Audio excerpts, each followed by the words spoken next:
જિંદગીમાં હે ને સુકૂન કોને કહેવાય નહીં બતાવું તમને, બરોબર? ત્યારે તમારી પાસે મોસ્ટલી બધું હોય, ઓલમોસ્ટ બધી વસ્તુ હોય. આને કહેવાય સુકૂન ભાઈ. અહીંયા વર્કઆઉટ કરતા હોય જીમમાં, અને અહીંયા તમારી ગાડી પાર્ક હોય.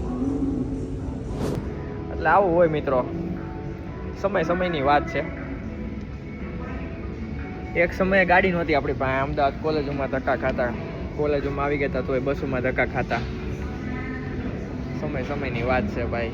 સમય ક્યારે કોનો બદલી જાય કોને ખબર. મહેનત કરો અને be honest with yourself, never cheat yourself. This sentence make you powerful. I know, I believe in myself, and I'll do my work with honesty. So keep grinding. આજ છે લાઈફ ભાઈ. સારું હાલો, આવ્યા તો ફોલો કરતા રહેજો. એટલું બધું ભાષણ આપ્યું છે.